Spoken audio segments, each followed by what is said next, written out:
Sir मेरा नाम Yusuf master है, मैं नागपुर से हूँ। मेरा फर्म का नाम है वाइड मार्केटिंग और मैं डिस्ट्रीब्यूटर हूँ प्लम्बिंग आइटम्स का। खास करके प्रयाग मेरा ब्रांड है जो मैं पूरे विदर्भ में सप्लाई करता हूँ। मेरे पास तकरीबन 180 डीलर्स का नेटवर्क है। जब लॉकडाउन था तो हमने यूजुअली ये करते हैं लोग कि जब ग्रोथ होता है तो हम सेल के पीछे भागते हैं, बट जब लॉकडाउन है तो हम ये ध्यान रखते हैं कि हम दुबला कैसे हो सकते हैं इस पर्टिकुलर पीरियड में।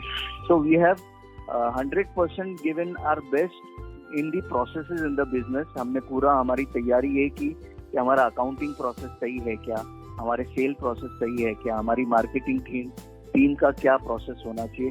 सो I had work down throughout this lockdown on the processes of my business और कहाँ चूक कर रहे हैं ये समझने की कोशिश की।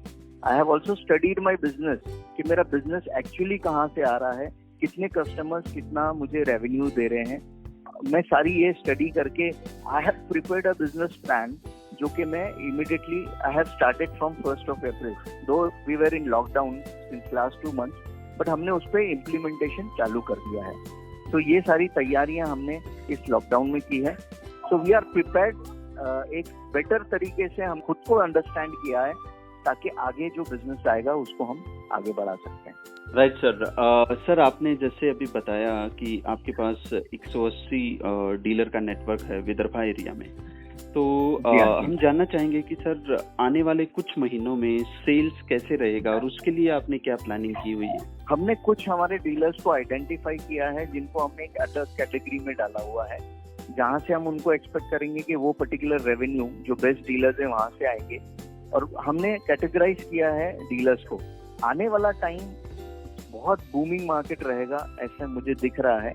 अगर इन अनफॉर्चुनेटली थर्ड फेज नहीं आता है और द बिजनेस गोज ऑन तो मार्केट बहुत ही ज्यादा पॉजिटिव है आने वाले दिनों में। और हमने उस हिसाब से अपने आप को कैसे फाइनेंशियली हम स्टैंड करेंगे, हम हमारे डीलर्स को कैसा कैटर करेंगे और कहाँ से कितना बिजनेस आएगा, हमारे गोल प्लान में डाल के रखा हुआ है। We are working towards it कि ये होना ही चाहिए। सर पेमेंट्स का क्या स्टेटस है? जैसे आपके पास काफी बड़ा नेटवर्क है, आपको नीचे डीलर से पेमेंट कंटिन्यू मिल रहे हैं और आगे मैन्युफैक्चरर को क्या आप पेमेंट्स कंटिन्यू कर पा रहे हैं? सर मेरा मैन्युफैक्चरर के साथ तो 100% एडवांस है।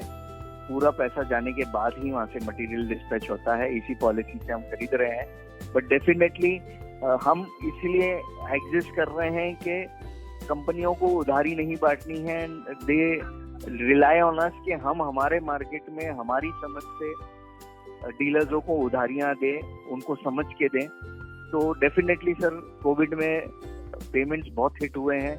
जो पार्टियां हमको टाइम पे पैसा देती थी आज 2-2, 2.5 महीने से हमको कोई पेमेंट आया नहीं है। बट कंसिडरिंग द सिचुएशन हम थोड़े लीनियंटली चल रहे हैं।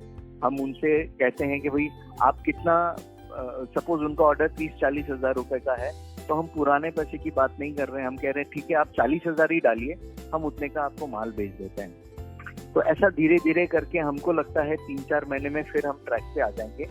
बेसिकली मेरे यहाँ जो पेमेंट सिस्टम है वो क्रेडिट कार्ड के समान है। Days are fixed and the amount are fixed. हर डीलर का एक कैपेसिटी के हिसाब से हमने अमाउंट फिक्स किया है।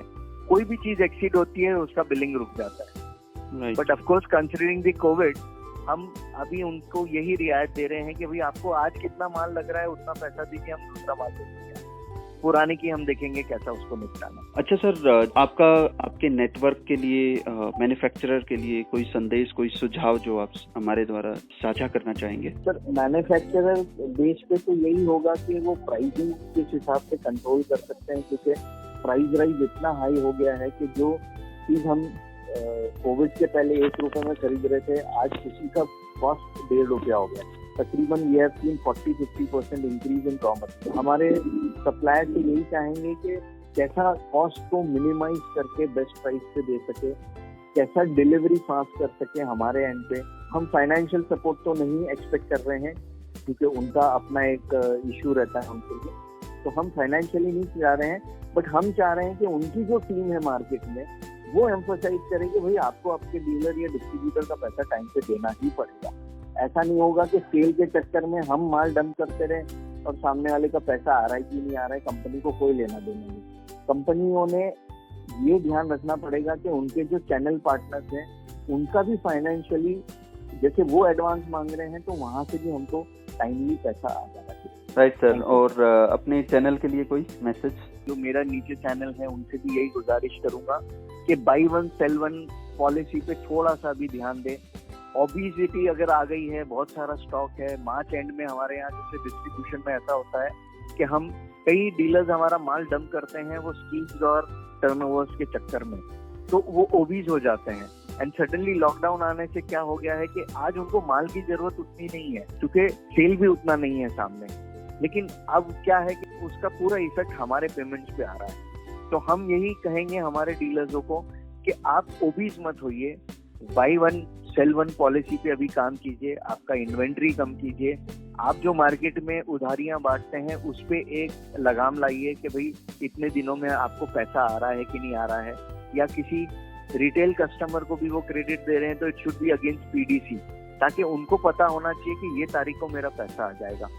So they have to concentrate on rolling of their material as well as best possible inventory कैसा कम कर सकते हैं और पैसा कैसा वो टाइमली वापस ले सकते हैं, ताकि सारी साइकिल ऑटोमेटिकली सही हो जाए।